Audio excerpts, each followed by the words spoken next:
organized by the Council for Global Cooperation. The Council for Global Cooperation is an international non-partisan forum aimed at tackling global issues through independent research, analysis, and open dialogue. The major projects we have undertaken focus on genocide and disaster studies, international history and foreign policy, Cold War, and Third War studies. The main goal of this organization is to provide in-depth analysis, raise public awareness about pressing issues, examine the various crises of our era, and suggest peaceful and effective resolutions. Within the CGC, I act as a research director of the Cold War project. The Cold War officially ended in 1991, but the tensions between two contrasting world visions are still relevant today. Great power competition has not ceased with the fall of the Soviet Union, as also demonstrated by various conflicts that broke out in the last decades. Therefore, it is of utmost importance to analyze the past and the current relations between US and Russia, with the addition of other influential powers, such as China, India, and Europe. Adopting a global approach to the topic, the Cold War project thus aims to critically analyze the political, economic, and cultural legacies of the Cold War, as well as the hostilities that have emerged in its aftermath. Today, we're truly honored to host a discussion on the book Cold War Radio by Dr. Mark Pomar. Thank you for joining us, Dr. Pomar. Before we start, I would like to call the president and founder of the CGC, Sumava Basu, to introduce our speaker. Thank you. Thank you, Federico, and greetings to our viewers. Thank you for joining us today in our discussion, Dr. Pomar. Welcome to the CGC's book discussion on Mark Pomar's recent book, Cold War Radio, published by University of Nebraska Press in 2022. It gives me immense pleasure to introduce to you Dr. Mark Pomar. Mark Pomar is currently a senior fellow at the Clements Center for National Security at the University of Texas at Austin. Dr. Pomar is a distinguished personality who has had a distinguished career in academia and had the privilege to work with the US government and several non-governmental initiatives. Dr. Pomar taught Russian studies at the University of Vermont from 1975 to 1982. And later in his career, he was a scholar at the Woodrow Wilson Center and an adjunct professor at the Maxwell School at Syracuse University, where he taught courses on international development. From 1982 to 1993, Dr. Pomar has served in senior positions at Voice of America and Radio Free Europe / Radio Liberty. He has worked as assistant director of the Russian service at Radio Free Europe and Radio Liberty in Munich, then as director of the USSR division at the Voice of America, and as executive director of the Board for International Broadcasting. As a member of the USG Senior Executive Service, he oversaw radio broadcasts, negotiated international agreements for radio transmission, and testified in Congress on policies, budgets, and programs of international broadcasting. In addition, he conducted the first discussions with the Soviet authorities about the cessation of jamming and negotiated opening of RFE-RL news bureaus in Warsaw, Moscow, and Kiev. From 1993 to 2008, Dr. Pomar was a senior executive at IREX and later served as its CEO and president. From 2008 to 2017, he was also the founding CEO and president of the US-Russia Foundation, USRF. Throughout his career, Dr. Pomar has worked closely with Russia and Eastern Europe and helped in negotiations and fostering of ties between US-Russia. He has a PhD in Russian Studies from Columbia University and a BA from Tufts University. His book, Cold War Radio, is the result of his long working career and experiences at VOA and RFE-RL. The book consists of his experiences, history of these radios, and further his analysis on how the USA had waged the Cold War through international broadcasting. I would like to pass on the stage to Dr. Pomar for his opening remarks on his book and for his insights on his brilliant research. Without further delays, over to you, Dr. Pomar. Well, thank you very much, very much. I'm delighted to be with you today and to talk about a subject that is very important for us today. You know, when I started writing the book a few years ago, I thought I was writing about a historical period that was important, and I, in many ways, wrote it because my students I teach occasionally at the University of Texas, of course, had been born after the Cold War ended. And for them, it was history. It was a distant period. And I wanted to give them a taste of what that period was like and why it was a period when we all believed the world was getting better every day. And I think today, when we don't have that feeling, unfortunately, when things have gone, unfortunately, in a negative direction, it's important to go back and see that there were periods when things seemed bleak, but then quite quickly and quite suddenly opened up and democracies were appearing everywhere. Frederico's based in Prague. I remember so well visiting Prague during the communist days, when it was still a beautiful city, but it wasn't the way it turns out to be now, and how enthusiastic, happy, exuberant people were when the Berlin Wall came down and when Czech Republic became a separate country. So I mean, that exuberance is what I also wanted to communicate in the book. A lot of my examples would be from the Russia sphere because that is what I know best, but the role of the radios extends obviously far beyond just Russia. It's very centrally Europe, Poland, Czech Republic, Hungary, and other countries. So I thought I would begin very quickly by sketching out why I wrote the book and what the main themes of the book are, and then kind of open it up to discussion. So I really wrote the book, as I said, first and foremost, to give the readers and your generation, at least my view of what the 1970s, 80s, and early 90s were like, and maybe try to answer the question why and how a major world empire crumbled in 1989, 90, and 91.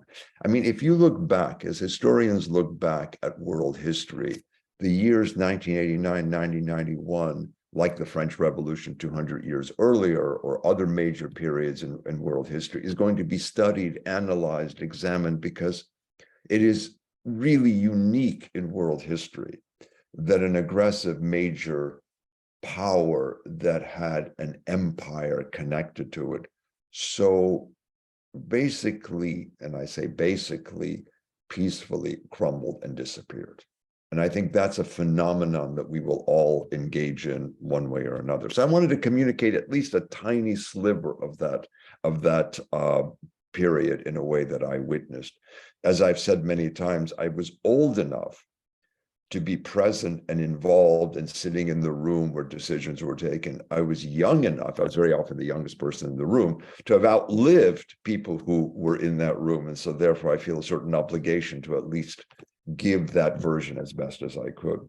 The second reason I wrote about it is because in the United States in particular, there's a tremendous ignorance about international radio, partly because the Voice of America is directed outward, not inward. So people in the United States never listen to the Voice of America. People outside the United States listen to it. Millions of people listen to it. And when I traveled around the world, people knew Voice of America far better than Americans knew it. So I wanted to kind of bring that home and say, you know, there was something that all of you Americans supported with your tax dollars, and you know so little about it. And it has an interesting history. It has a very rich international, you know, to work at the Voice of America building in Washington was to be, you know, surrounded by people speaking 40 different languages. I mean, it is an astounding kind of experience to walk down the hall and you've got Urdu service, Pashto service, African service, Portuguese service, Spanish. I mean, every language you can conceive of, people are bringing together news, discussing, putting together programs. So it's really quite a amazing experience, and one that has survived over many years and thrived. And of course, Radio Free Europe, which is a very different animal, if I could use it metaphorically.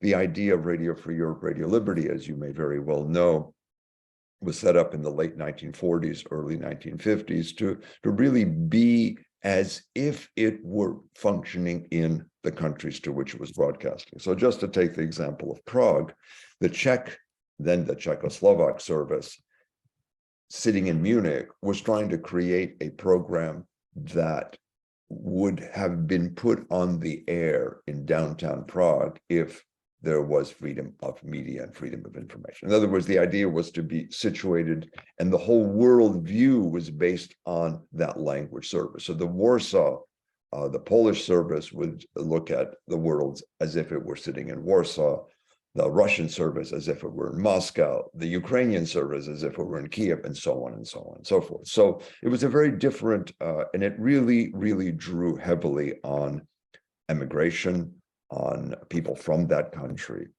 And the third reason, that's sort of number one, two, was to kind of explain that important role of what the radios did and fill in the gaps. And the third reason, and one that I think is really worthy of discussion because it's very relevant today, when a government such as the Soviet Union or today's Putin's Russia imposes draconian censorship, where it totally controls all the media. There's no independent media, no independent newspapers. And when the government dictates how and what you say, what you can teach, what you can write, what you can post, and to take an extreme example, where the Russian government today dictates how you call the war in Ukraine. You must call it a special operation, not a war. If you call it a war, you can be arrested and fined. I mean, if you're getting to that level, what you do in that situation is that you force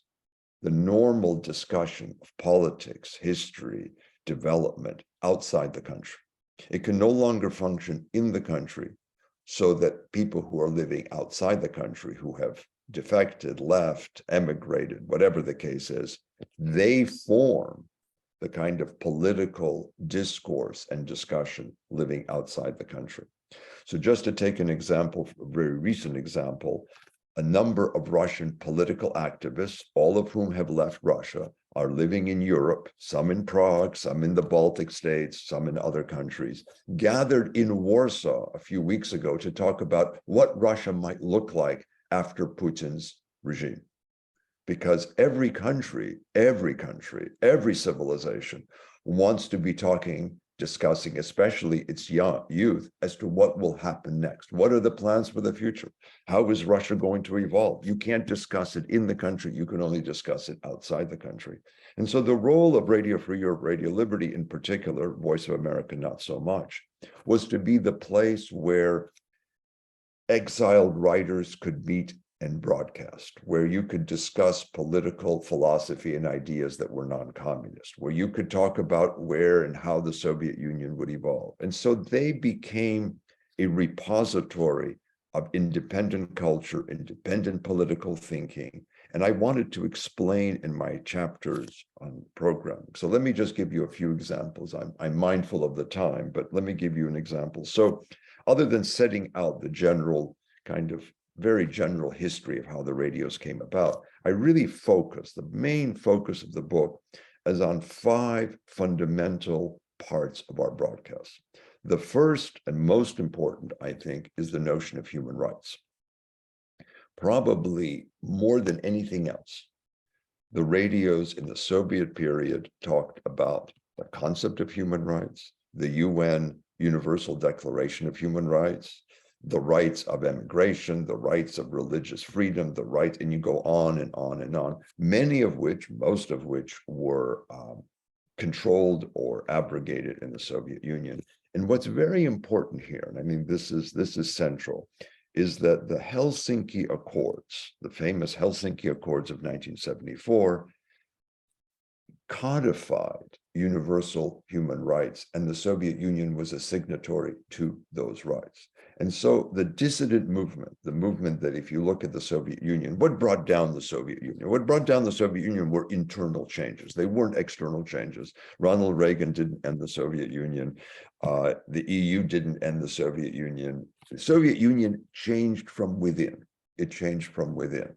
And it changed from within because there was a growing movement within the Soviet Union that challenged the basic precepts of the Communist Party and the Politburo. And one of them was very much human rights. So the dissident movement, the samizdat publishing materials, people sitting in the gulag, and so on and so forth, the human rights aspect became central to our program, and a lot of programs dealt with human rights. So that's kind of subject number one that I thought was extremely important to communicate and to describe what types of programs we had in human rights. The other area that may not come to mind, but was very important, is culture and arts. The Soviet Union, and I use the Soviet Union as an example, you could do other examples with other countries, but the Soviet Union, for example, exiled Alexander Solzhenitsyn, the Nobel Prize winning writer. It exiled other writers who maybe were not as famous. It arrested poets. It arrested people who were very much free thinkers, if you want to put it that way. And so the arts and literature and culture and music existed and thrived again outside of Russia. The Soviet Union banned jazz. So we had a whole jazz program at VOA because the Soviet Union considered jazz to be decadent Western music. In the 1960s, the radios broadcast the Beatles because the Beatles were banned in the Soviet Union in the 1960s as decadent Western culture. The arts and culture really are a very, very important part of what the radios broadcast. And it's something that most people don't realize. They think of news, they think of whatever else, but they don't think of arts and culture. And I wanted to make that point. The third area, and maybe the most controversially interesting one for today, is the whole notion of history. Every country, every civilization grapples with its own historical narrative. Who are we? Where are we? Where did we come from? What is our national identity? Where are we going forward? How do we nurture that? Every generation, every country, every civilization does that. And I think it's very hard to do, again, going back to a point I made earlier, it's very hard to do in a country where the government sets the parameters of what you can discuss and what you can't discuss, what you can read, what you can't read. It distorts your sense of exploration. And I say this, by the way, in reference to the United States. We have our historical wars. There's a lot of controversy over how you present the history of marginal communities. How do you present the history of African Americans? How do you present, there's a lot of debate. America is no different than any other country in that regard. Every country has its own debates, has its own issues, has its own positive and negative developments, you could say. And in the case of the Soviet Union, and now I'm afraid in the case of Putin's Russia, that discussion, debate, exploration is very, very much confined. And so in our programs, in my time, we tried to open that debate. Just to give you one very quick example, the Soviet Union banned a lot of nationalist Russian philosophers, thinkers, and so forth. Curiously, one of the ones they banned was a Russian philosopher called Ivan Ilyin, I-L-Y-I-N, Ivan Ilyin, who was an emigre philosopher, rather nationalist. Some consider him kind of a European fascist of some sort, not a Nazi, but just, fascist thinking. When Putin announced or gave the speech about the annexation of the 4 regions of Ukraine, illegal annexation of the 4 regions, he cited only one Russian philosopher, and he cited precisely Ivan Ilyin, who had been banned by the Soviets, but had existed in emigre culture. So the connection between emigre discussions and what happens in the country is a very fluid one, especially, as I said, in countries that try to control it. So we had a major input on history programs. Then we had one on literature. I showed Solzhenitsyn as an example, very important Russian writer, the most important Russian writer of the 20th century.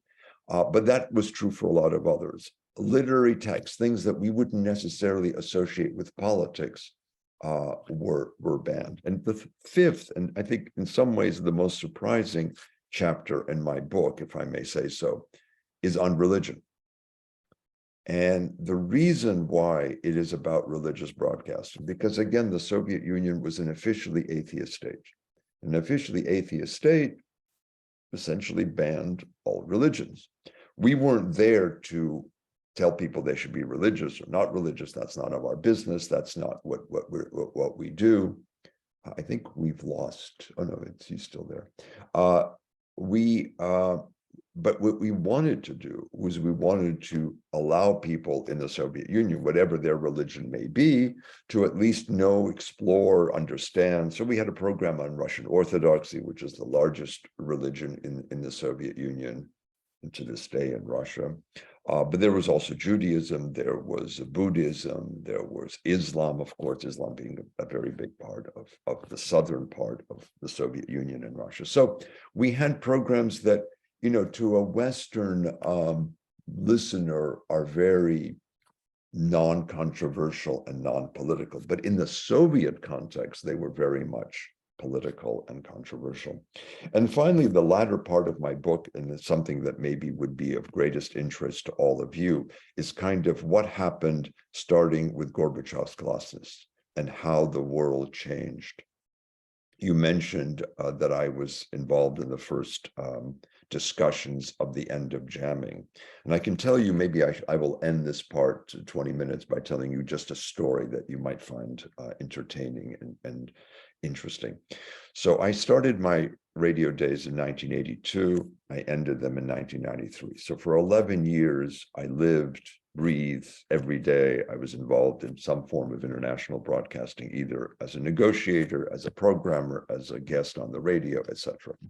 So in 1982, let's go back to the very beginning, I was at Voice of America, and the director of the Voice of America told me that there was a dinner being planned, a private dinner, by a very wealthy man in Washington, D.C., who wanted to bring together American experts on the Soviet Union and Soviet diplomats at the embassy in Washington who deal with the United States, so that we could spend an evening talking to each other, having dinner, discussing things, kind of attempt to come to some understanding. So I was invited to this dinner.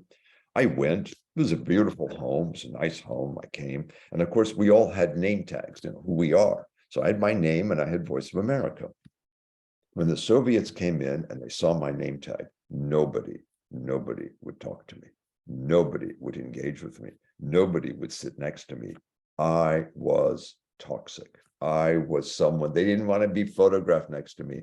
They didn't want to be seen next to me. So I spent the evening kind of having a nice meal, talking to people, but it didn't go very far. That's 1982.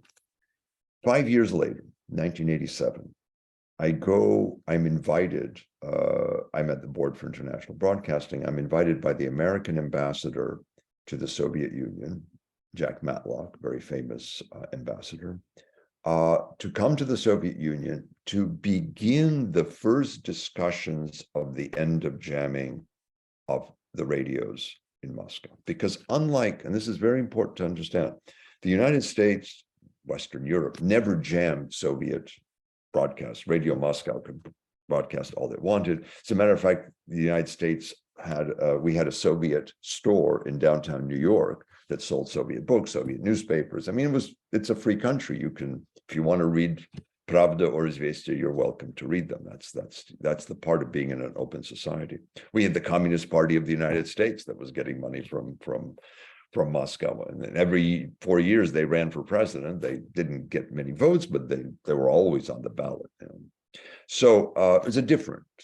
But Gorbachev was saying, we now want to be part of the world. We want to be open. So why would you be jamming programming? So I went in 1987, and every meeting that was set up for me, nobody met with me. I would come to the meeting and the person with whom I was supposed to meet would say, well, the secretary would say he got sick, he didn't come, he didn't. So I spent a whole week and I never met with any official in the Soviet Union. 1 year later, so this is 1988, and so we're tracking Glasnost developing. It starts in early 1986.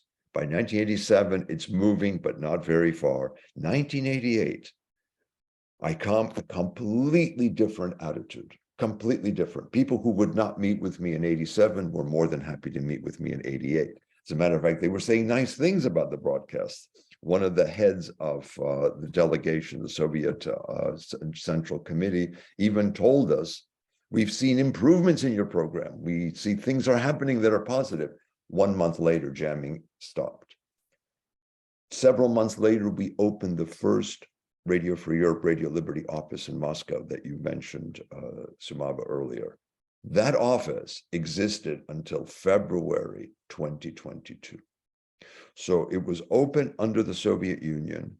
It existed all those years. It was closed several weeks before the war to Ukraine. So you can kind of look at that and say, there is a period of history when you could openly have an office, broadcast, hire journalists, work in the country, no problem. 2022, February, everything is closed. That gives you. And then just to finish the story, in 1993, we had the 40th anniversary of Radio Liberty Russian service, and we held it in Moscow, March 1993.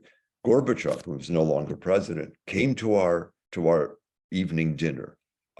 Other officials came from the Yeltsin government, journalists came, Democrats came. We had a party in downtown Moscow in 1993 with Gorbachev telling us how positively he said. So just think of 1982, nobody would talk to us. 1993, we had the former general secretary of the Communist Party coming to our event in Moscow. That is what changed. We didn't change. The Soviet Union changed. Russia changed. It was a different world. And I may also add that President Havel, President Valensa, and others nominated Radio Free Europe, Radio Liberty for the Nobel Peace Prize in 1991.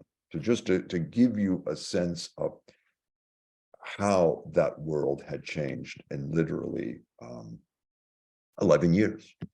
So let me stop at this point and answer any questions that you may have or engage in any discussion that you would like to have. Sure. It was indeed a nice research. I was reading your book and I was really intrigued. We are not living in an age of radios anymore. We are living in a age of social media and television and these things. So, but your research had really intrigued me, and the topic which you chose, since you have worked at the radio stations and you had the opportunity to meet with different high-level stuff. So yeah, this really was an impactful thing which I read, and I would be very interested to read more about Radio Free Europe and Radio Liberty and Voice of America from different authors, and thanks to you and your research, obviously, yeah, for that. And yeah, I was just going to say there are some good books. There's some interesting memoirs, and I do cite them in my book, and I would recommend some. Some are more personal that maybe aren't as interesting, but certainly the book by George Urban, who was a very prominent Hungarian and then lived in Great Britain for many years. His book is quite intellectually interesting. I mean, he's got a lot of ideas. There are more traditional histories of the radios, which are useful, but maybe not very exciting. And I will tell you right away that I'm already intrigued about writing another book, maybe more analytical, more conceptual, not a memoir, not about me, but just a conceptual book on the whole role of information. And let me just make this point, and maybe this will be an interesting thing to discuss. We in the 1980s, 1970s, 1980s, truly believed that truth mattered, that facts mattered, and that it would change the world, that we really now, we all live, you in particular, but I live in this world where all kinds of conspiracies are spun for no reason at all. People believe whatever they dream up. Weird, explanations exist. Facts are manufactured. People don't care. It's now a very, very complicated world. And maybe we can also talk about why it was so much easier for us in the 1980s, and it's so much harder for you in the 2020s. You mentioned social media, just opened up a whole different way. Those technologies didn't exist. They just didn't exist. There was no email, there was none of this stuff. I lived in a primitive age. But for example, today, if you were to look at Voice of America, Radio Free, Radio Liberty, they are all on social media. The radio is gone. I mean, the radio is important for Africa. It's important for parts of the world that are not technologically advanced. So you have a world that's very different. So Voice of America broadcasts to Africa because, people have little radios. They don't have internet. They don't have connectivity. They don't have all the things. So it depends on what part of the world. But yes, of course, in the developing or the more modern world, if you wish, social media is most important. But that's so I tell people that, we had it easier. We were broadcasting into a wave of democracy, and this is something else that maybe democracies were popping up everywhere. There was youth in the Soviet Union in the 1980s wanted the freedom to travel, to read what they wanted to read, to talk to whoever the Soviet Union was this barrier to them. The wall, the symbolic bringing down of the Berlin Wall was East Germans simply wanted to be like everybody else. They didn't want to be behind a wall. They wanted to go wherever they wanted to go and talk to whomever they wanted to talk to. So this surge of freedom, this surge of excitement is something that I think is important to remember, and especially now when things seem to be closing down. Exactly. And I had to every audiences, like, you all are open to drop your questions in the chat box. We would definitely take this up during our discussion. So Dr. Pomar, I had a question, like, if we see from the perspective of Soviet Union, to what extent were VOA and the RFE, RL, the voice of American people during the Cold War? Because I recall from your book that Robert Sherwood once opined in 1940 that the real voice of America is not one, but eternally many voices, as you also mentioned. So if we see the side of, the Soviet government, the critics of VOA and the leaders of the Soviet Union have always considered VOA as a tool or a propaganda machine to some extent, and whose aim was to remove communism and liberate Soviet Union and Eastern Europe. So, like, were VOA and these radios the voice of American people, or the government, or the US government, which was anti-communist and who wanted to spread capitalism? So what would be your views on this? Well, those are very good questions, and one could discuss them in many different ways. It was all of those, maybe, in a certain sense. The VOA encompassed many, many different aspects, and VOA was 40 different radio stations, because there was VOA English, which was one, and then there was VOA Russian, there was VOA Ukrainian, there was VOA Urdu, and yes, they shared certain things, but they also had their own profile and their own views and their own ideas. So you have to think of the Voice of America not as one organization, but as an umbrella under which you have 40 plus, changed, but roughly 40 radio stations operating under one umbrella. So you had the news. And the news was produced centrally. It was 10 minutes at the beginning of every newscast.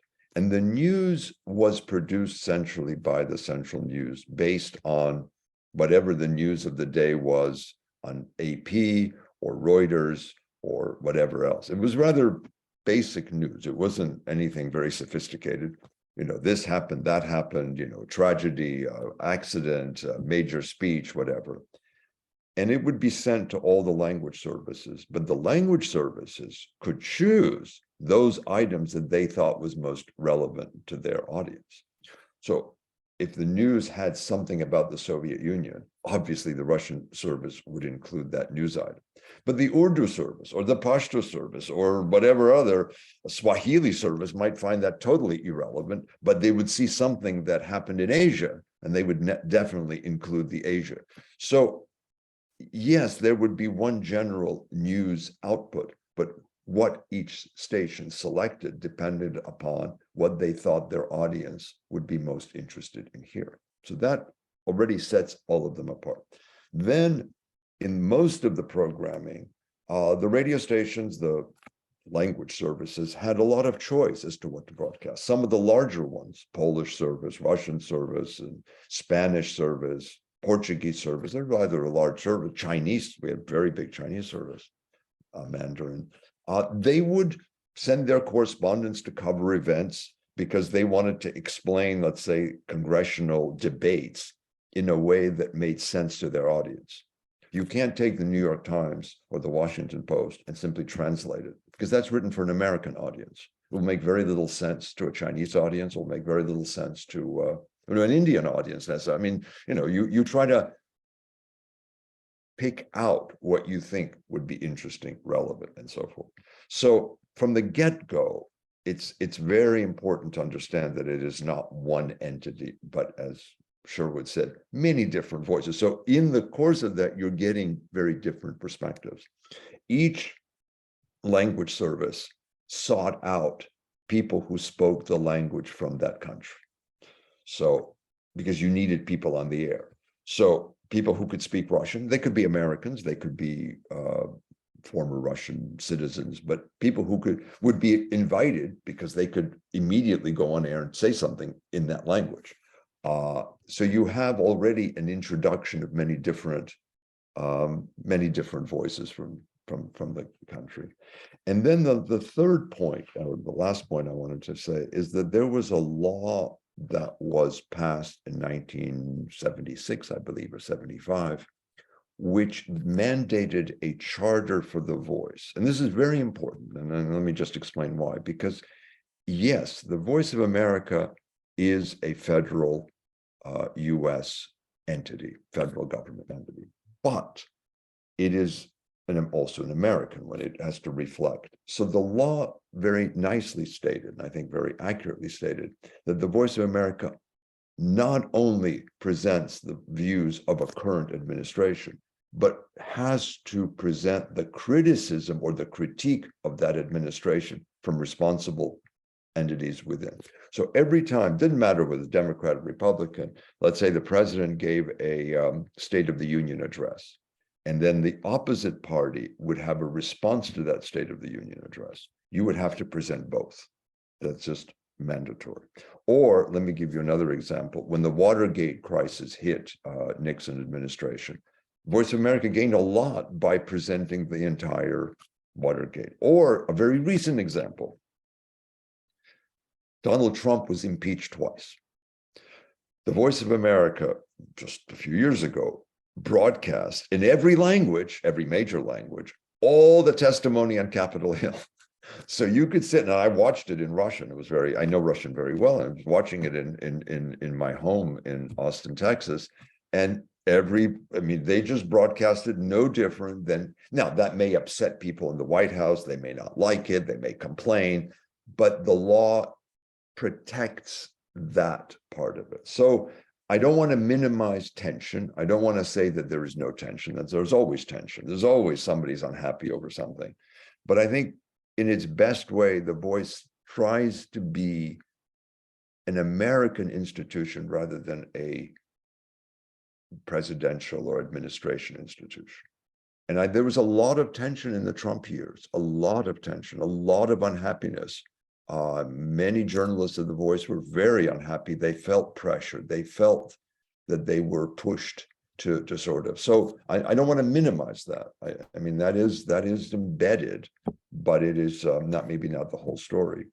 Now, coming back to your other points, of course, vast majority of the United States, and through elections, saw, and I think probably rightly so, that communism was not the direction, and there was the Cold War, and I don't want to minimize that either. I mean, there was a Cold War, there was a conflict, there was. It's just that the radios were, shall we say, the non-military part of it. There was no, there wasn't. None of us tried to bring down the Soviet Union. That was sort of considered silly and stupid, but we wanted basically, in a very simple way, to open up the discussion so that when Gorbachev came, that was exactly what we were all about. It was that debate, discussion, different points of view, and we thrived in that environment. Every country, United States, can be, and we learn a lot by seeing how other countries view us. It's a very useful way of understanding any country. And many of us watch the BBC, or if we know other languages, we can watch it in other languages, because it's a mirror to you as well. You can't be just, so the Voice of America was a mirror to some societies, other societies are a mirror to us. So anyway, I hope that kind of explains a little bit of what we tried to do.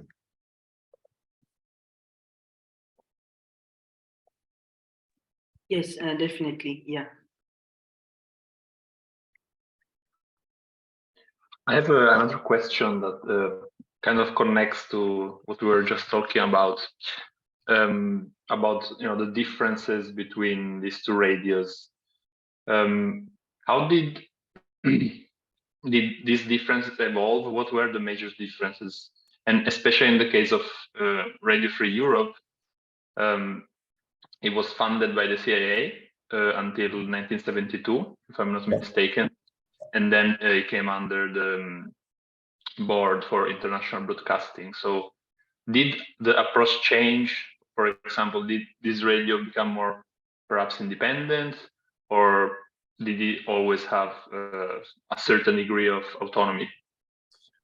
Well, the idea behind it, of course, was that you would set up essentially an emigre station. In other words, the idea, and by the way, it comes from George Kennan. George Kennan, a very influential American diplomat and historian, was working in the State Department at the time and policy planning, really saw that as an opportunity. I mean, just to step back for a second, maybe this is important historically. When the World War II ended, in Germany, in occupied Germany, American zone, you had literally millions of refugees who had fled Eastern Europe, Ukraine, Russia, either because they were afraid of the Soviet Union, they were afraid of the Red Army, they didn't want to live under a communist regime. So you had a rather large group of people living in very, very poor conditions in essentially, some of them had been, work camps under Nazi Germany, and many of them were highly educated writers, philosophers who had government, for example, who had been in the Polish government between the wars, or in the Czech government. And the idea was to put them, give them a chance to do something useful. They set up a research institute in Munich. And the reason why it was based in Munich is that's where most of the emigres were. So the radios kind of were born in some ways, giving people who had nothing to do and no job, a job to do something. So it was kind of there was an element of let's give them an opportunity to do what they do well, which is to communicate back to their own. And they knew the countries, they knew the language, they had following. So it starts that way. In terms of independence, well, it comes and goes, as I can tell. Of course, the CIA days predate me by many, many years. So I have no connection to that. I didn't know them. I was too young to be in any way connected. So for me, that's more like what I heard or what I read, but nothing that I can tell you personally. I think by the time I came, the radios were very much an open institution. There was nothing secret. I always tell people there's nothing secret in the building of RFE/RL. Whatever they knew, they put on the air. It wasn't a rather open institution. They were afraid of there was a bombing of the building, so there was a certain amount of security just in terms of getting in and out of the Munich building. But beyond that, it wasn't anything very. But it varied. I think that the 1950s, and I listened to a number of broadcasts, and by the way, any one of you who knows the language of that can go online and can listen to programs or read about them. They're all available online. There's no it's very easy to do research. You need to know the languages, but if you know the languages, you can do research quite easily. I went back and listened to some of the programs of the 1950s. There's some very curious programs. For example, the widow of Trotsky was interviewed at Radio Liberty. The daughter of Leo Tolstoy, the novelist, was interviewed. I mean, there was just some really interesting people who were on the radios in one way or another. But yes, I think the tone of the 1950s was more, communism is horrible. This is bad. We want to. I think by the time I came, it was much more of an international radio station, very polite, very the kind of things that American cable TV allows itself, we would never have allowed. Always respectful of the government officials. You never say anything improper, impolite. I mean, that's just it was just decorum. Now, the other thing that's very important is that guests could be invited to say whatever, but the broadcasters had to be very careful in terms of maintaining a certain amount of neutrality in terms of what. And you can see that, well, today, I mean, if you know Russian or any of the languages, you can watch Radio Liberty in Russian on the internet and see how carefully they present the war in Ukraine, how they present the different points of view, how it's a very, very, I would say, moderate, temperate, and careful broadcast.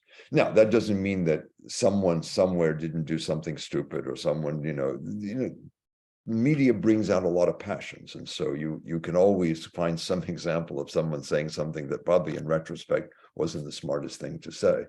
But that's an ongoing battle and ongoing struggle that you have in any news organization. That's not unique to the radios. Yeah, and actually, I was reading in your book that there was two factions which you mentioned, the strategists and purists. So I was reading about it, and I found it quite interesting, like how the inside office was divided, and I was enjoying, the tussles between them, and I think it was really hard to work with, a divided environment. So how was your experience with dealing with these groups? And do you consider at this point that any of the group was right at that time? Superb. I'm so happy you raised that, because I would step back and maybe say that every news organization, and I stress every news organization, American, we can use American examples if you would like, but it could be British or anything else has a certain struggle between projecting its political views and values and adhering to a, shall we say, neutral tone. Now, European newspapers tend to be more, perhaps, honest.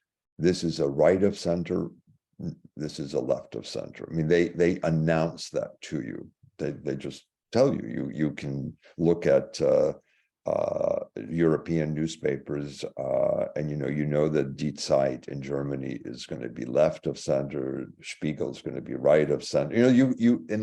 Or the Guardian is left of center, the Times of London is right. I mean, you have those divisions, and that sort of tells you a little bit about the strategy and the yes, they present the news, yes, on the front page, but then everything they choose, the opinions, the editorials, and so forth, project their values, their strategy, what they want to see. Or take the United States, which I know better. The New York Times is definitely, openly, without any question, a left of center newspaper. But it tries to be purist on the front page and on the major, it tries to present very carefully what happened, what took place, without editorializing. Once you get off of that front page and you look at their editorials, you look at their feature stories, you look at the subjects they choose, you immediately see that their values, their approach, their strategy, in quotes, is a kind of more left of center, left policies. They only support left candidates. They promote on their editorial page. They openly say who they urge people to vote for. That's a very strategic thing. The Wall Street Journal is exactly the opposite. The Wall Street Journal has a good news operation. You can read a news story on the Wall Street Journal front page, and you will get pretty much the same you will get at the New York Times, or the same you'll get at the Washington Post. But when you get to the editorial page, the Wall Street Journal is completely different from the New York Times. It endorses Republican candidates. It focuses on much more on, if the New York Times is talking about feeding the poor and dealing with the homeless, the Wall Street Journal is talking about, enhancing the capitalist economy. I mean, they are just different in their approach, and people know that, and you can read both, and you can read either. It's your choice. So I would say in the case of the radios, you had the purist news, very careful, very, this is the news. If Reagan did something stupid and something, it was beyond the news, there would be no question. And then there would be the values part. The values part would be, naturally, a kind of open democratic society, certain freedoms of this, freedom of religion, freedom of that. I mean, values that contradicted the Soviet Union. So, and not communism, so yes, so they both coexisted. In a way, I would say every news organization has to struggle. Now, what you don't want to do is you don't want to have the strategy part of it interfere with the news, because then you're becoming propagandistic. I believe, I mean, this is my personal view, that propaganda is where you don't divide, where you try to mix everything. You try to say the news is what your opinion and values are, rather than separating, saying, this is, the news may be news that you don't like, news that upsets you, but that's the news. And then you can project. So, that I think is, the radios are not different in that sense from any other organization. I just tried to point out that it created tension. I mean, it created the sort of editorial meetings were full of disagreements and discussions. No, we should stress this. No, we should do that. No, if we present this view, we are, supporting the, so, there's that kind of dynamism. But in a well-run organization, you understand that both are there. As far as who was right, well, it's an interesting debate. I think to this day, the director of the Voice of America today, Amanda Bennett, if you were to ask her, from what I understand, would be a diehard purist. She comes out of sort of American journalism school, and she does not want the VOA to be, out to take down, let's take Iran, a very, very, very controversial country where, to what extent should VOA just present, yes, there was a demonstration here, yes, there was a demonstration there, yes, this is what the government said, and to what extent should it focus in its Pashto, or it's in Farsi service, over and over again, interviewing everyone who was beaten up and getting their story, and really kind of maybe emotionally affecting the listeners with I mean, to what extent should VOA take sides? Should it be on the side of the protesters? Should it be neutral? We're not on the side of the protesters, we're not on the side of the government. Or the famous Tiananmen Square, that was The Voice of America Chinese service was right there in Tiananmen Square broadcasting. You know, what do you put everyone on the air who is in Tiananmen Square in 1989? Or the Hong Kong demonstrations? How do you deal with internal conflicts in a country? You know, what's your position? Do you stand outside and just report kind of the bare facts? Do you interview political activists? And these are questions that come up all the time, and they're difficult ones. You know, some will want to do more of that. Some will say, no, that's not our role. And that debate continues all the time.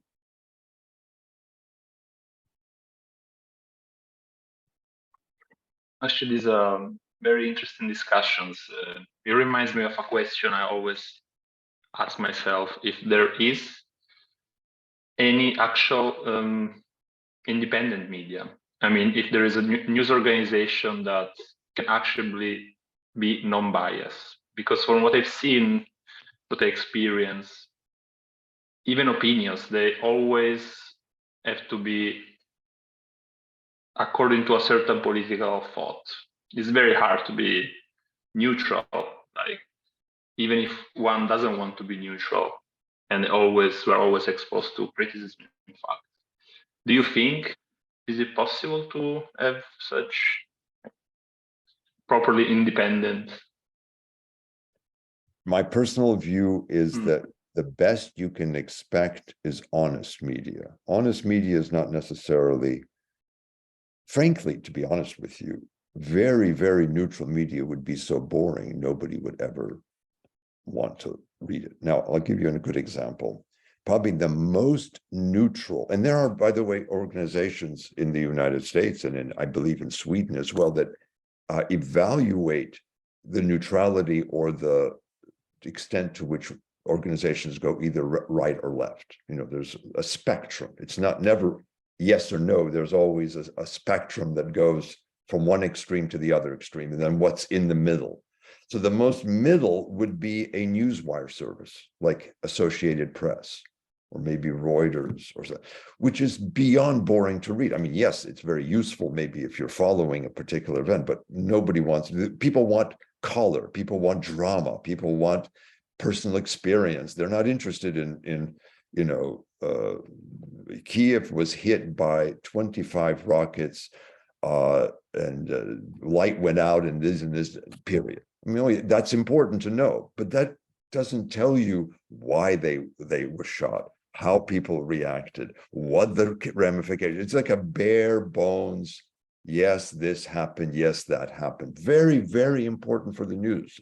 We need to know how many rockets were fired. That's absolutely necessary. But then you need to explain the context. You need to explain the reaction. You need to explain what is behind it. What are the possible? And there you get into inevitably you're going to reflect your values, who you are, what you believe in. Are you purposefully mouthing only the view of the, let's say in this case, the belligerent power, or are you presenting all views? You're saying, well, the Russian government denies this or says that, the Kiev government responds to this, people on the street are upset, people who just lost, I mean, you get into, and if you look at controlled media, let's say in the Russian case, they have a narrative dictated to them from above how to present that story. Don't emphasize this, emphasize that. Stress this, don't stress that. An open media leaves it to the journalists and the editors to try to make sense of an organization. But I would say, to answer your question, no, there's no such thing as independence, because that's just, what does independence mean? There is, however, I think, more honest media and less honest media. Media that tells you, we are trying to do a professional job. These are our beliefs and ideas. We stand for these and these principles. You can trust us if we tell you that.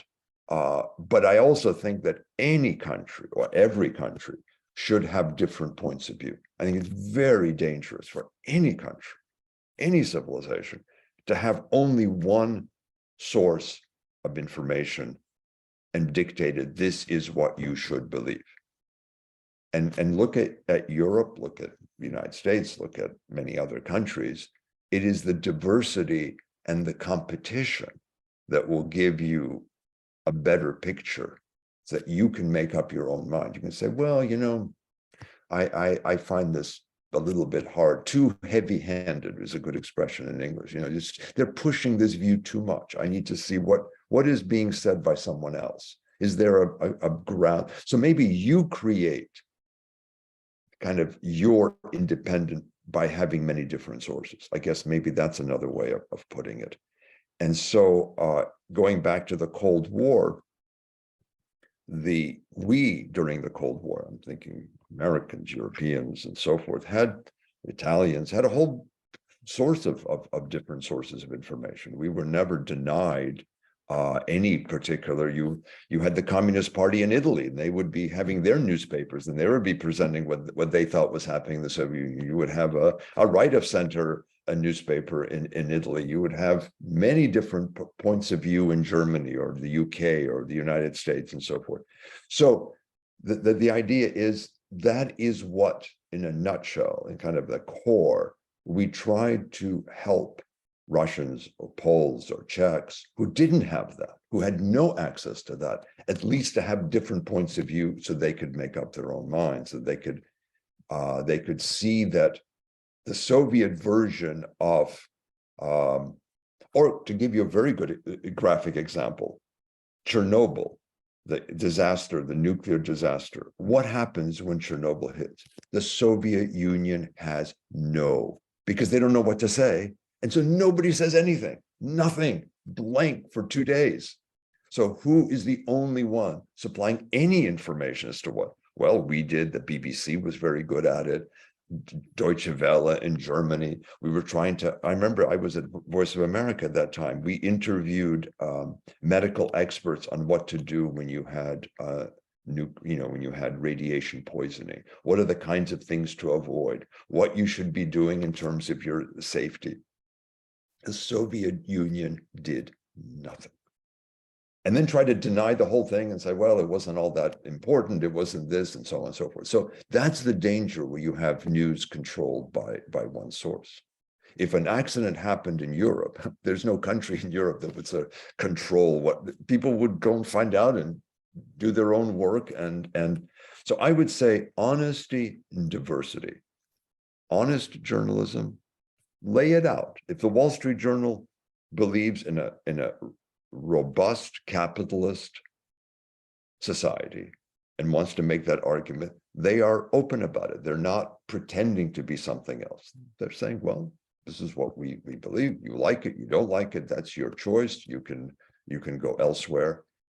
If you don't, you can read our point of view and disagree. And the same thing would be true for the New York Times. The same thing would be true. Now, what becomes really dangerous, I think, are the extreme newspapers, radio stations that only present their point of view no matter what. And then the worst are those who create their own conspiracy theories, and then then you're lost. Then you're out in a very dangerous world where no facts matter, and it's in fantasy world. And we have that in the United States. I have to admit to you that we have very, very, in the internet, on the various internet sites,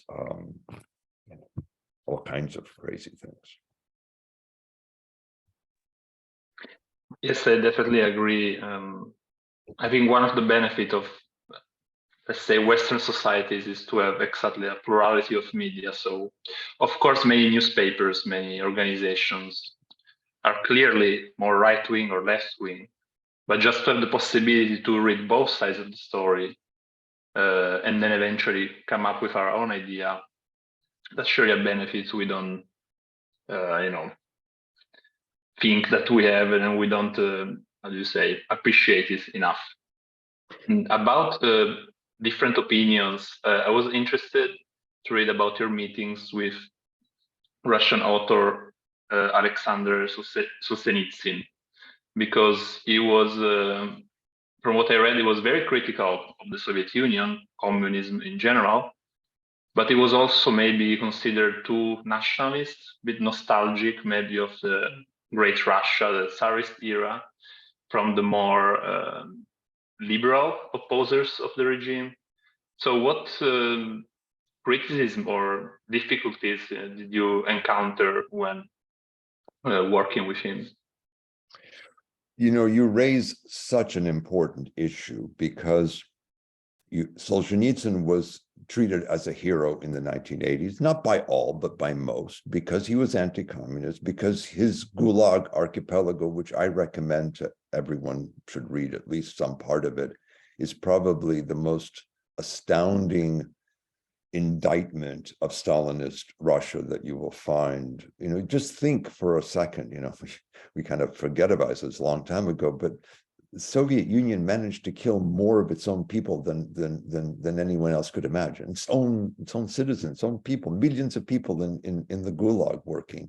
You know, every time I lived in Moscow for a few years, and I would take the metro, which worked very well, but that metro was built with slave labor. You know, you have to remind yourself that these are Gulag people arrested and working and building. It's a horrifying thing. So Solzhenitsyn is a very important figure, but you're right. He is and this is deep in Russian history, a kind of, if you want, great Russian imperialist, a great Russian nationalist. And you know, this raises the question of today's Ukraine, which I hope you will all appreciate, to understand that this is the unraveling, this is the end of the last European empire, that all the other European empires crumbled, some before World War II, some after World War II.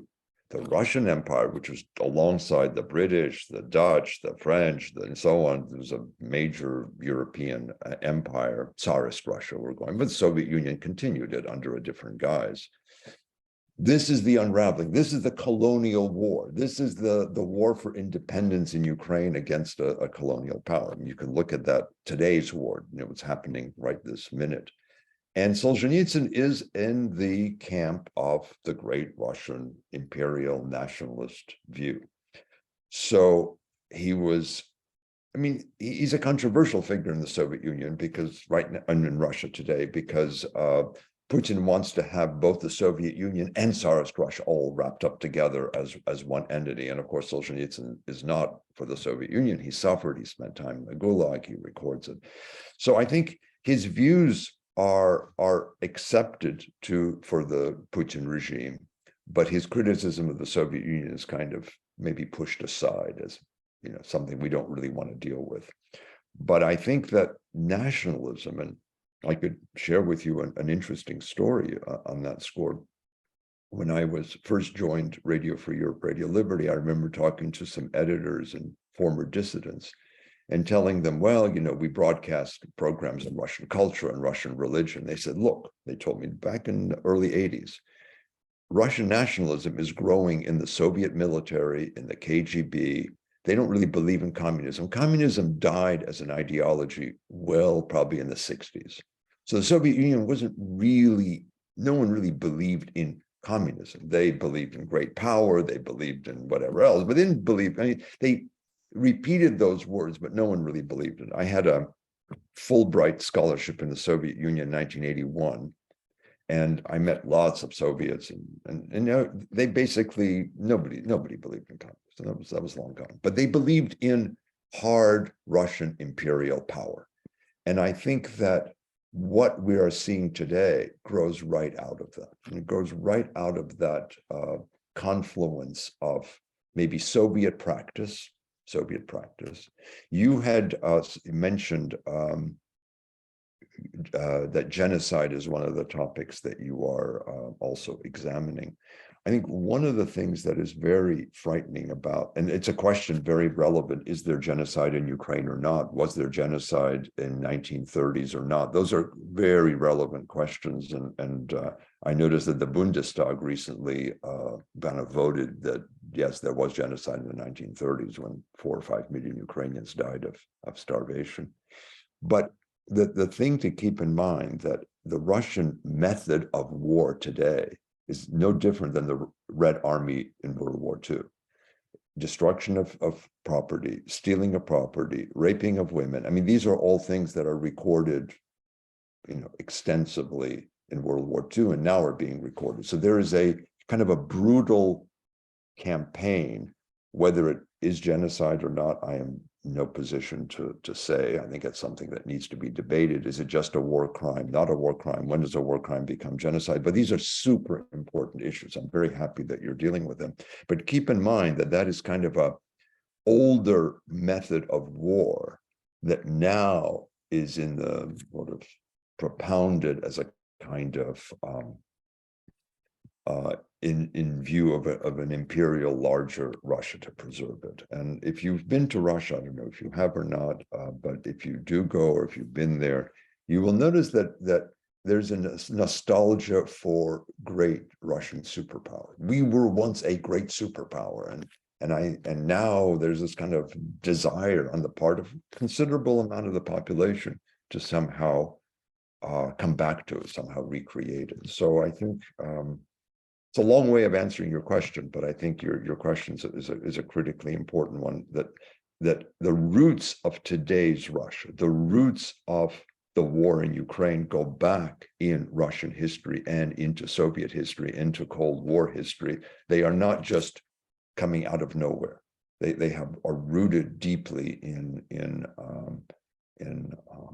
another way of putting it, since you're interested in the Cold War, another way of putting it, and this is something you might want to think about, is that the Cold War ended in 1991 in terms of Europe, but it didn't fully end in terms of the former Soviet region. So that, yes, in terms of Czech Republic, Poland, Hungary, they were no longer part of the Soviet Russian. They were independent countries. They went on to join EU. And by the way, just to underscore, once that happened, Radio Free Europe dropped all of its broadcasts there's no broadcast to Poland, there's no broadcast, because made no sense. I mean, it's a free country. Why would you do that? There's absolutely no need for that. So just to underscore that point as well. But for the Soviet territory, that was under a question mark. That didn't necessarily fully end. Those were unresolved issues. And the color revolutions in Georgia, the color revolution in Ukraine, even the color revolution in Kyrgyzstan at one point, these are all continuation of the crumbling of the Soviet Union.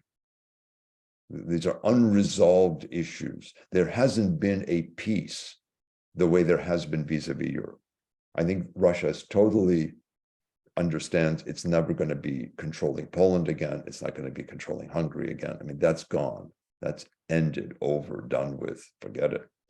But the Soviet territory is one that is unresolved and therefore always fraught with some kind of military conflict, some kind of attack. And so the Cold War both ended and didn't end. I mean, it ended in some places, it didn't end perhaps in other places. Right. You have mentioned about the right point that Cold War in 1991 wasn't the end of, it might be the end of rivalry between USA and USSR. But eventually we can see it was not a competition between East-West or an Atlantic rivalry. It was something global. So coming to this, I wanted to ask you, did the question, these radios played some role in the countries beyond Europe? Did it influence people of the satellite states, like outside Europe, or the countries of Latin America, Africa, and Asia? You mentioned about Kyrgyzstan, as well as in your book, I read about Afghanistan. They had opened a broadcast agency for Afghanistan. But what about the other third world countries? Because Cold War was something global, right? Yes, it was. Well, after the traditional Cold War, let's call it the traditional Cold War, of course, the attention in the United States turned to Middle East because of 9/11, because of all kinds. So there was all these programs for the Middle East that were created, modeled on Radio Free Europe, Radio Liberty, programs for Iran in Farsi. That's a very big part of Radio Free Europe, Radio Liberty right now, is the Farsi service in Iran, and broadcasting about what's going on and all the demonstrations and turmoil in Iran is a very big topic. So yes, the attention shifted. As I said, the East European language services were closed, the Baltic services were closed, the Polish service and Czech service and Slovak service and Hungarian, Romanian, Bulgarian, all of them got closed because they're part of Europe and there was no need at all. That money was shifted to programming in the Middle East, primarily, in Asia, China in particular. I don't know them that well, so I really can't fill you in on any details, but the modeling, the idea was that this was the next frontier. It's a very different situation. I think historically, Russia is a very different country from these others. But you know, that's kind of the way the programming went. How good it is, how bad it is, I just can't really tell you because I don't know the language. To really make an assessment, you really need to know the language, because otherwise it's very general comments that people make. I mean, I can look at VOA, which is, you know, to come back to a point that was mentioned earlier, you know, VOA English tends to be so careful that it's a little bit, you know, not exciting to I mean, it's useful, but it's not exciting because it sort of tells you what you can get pretty much anywhere. It's good for people who can't get it anywhere else, but it's not controversial. Let's put it this way. Voice of America English is not a controversial news organization. It tends to be closer to your, you know, newswire service, kind of, you know, staying very, very, very neutral and everywhere. But the language services, which I don't know the languages, so I can't really comment on Farsi or something like that. But I know that they're probably pretty important.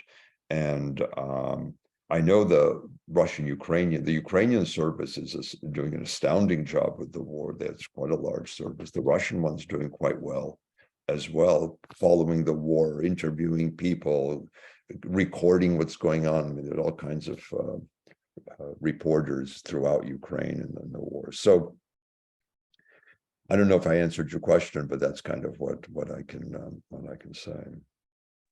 Sure, like it's right, like the traditional Cold War you mentioned, and yeah, maybe you can include about the other regions in your upcoming book, which is also happens to be on the radio.